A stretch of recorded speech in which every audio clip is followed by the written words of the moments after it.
Hello guys, good morning. Welcome back to my channel. Ah, Mayroon lang akong kunting idea sa inyo na i-share. Sana makatulong ito lalo na sa mga Peter sa barko. Kasi ito talaga ang pinakamahirap na mag-drill ka na walang kang assistant. So ang gagawin natin guys, kung mag-drill tayo na wala tayong assistance, maglagay lang tayo ng angle bar, i-attach lang natin dyan sa drill na T-ball. So, ganyan lang siya. Yata sa atin, ma-adjust natin kung ano kalapad yung ilagay natin na plate na barinahan natin. So, ipatong natin dyan para swabing-swabe sa pag-drill natin. Si-adjust natin para hindi siya masyado gagalaw. Tapos, i-adjust natin kung ano ang distance ng barina, siyempre. Tapos, ipang-lock natin yung lock ng drill press para hindi siya gagalaw. So i-adjust lang natin. Ngayon pag na sit up na natin yan guys, maglagay tayo ng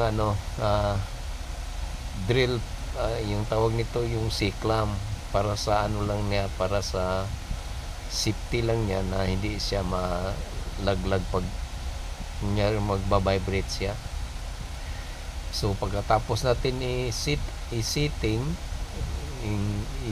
isintro natin yung nilagay natin dyan ng marking or center pans. So nakalock na siya lahat. So isintro natin bago tayo maglagay ng C-clamp or lock para hahawak sa trabaho natin or sa plate. So pagkatapos na masintro siya, unang guys, barina muna natin maliit muna.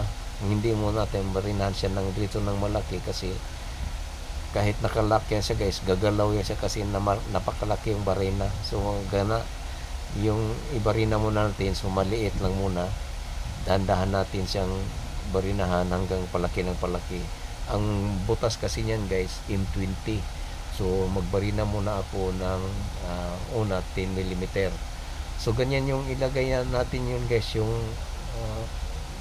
C-clamp. Kahit saan mo siya dyan ikabit yung C-clamp, pwede kasi mahaba yung angle bar na nilagay mo.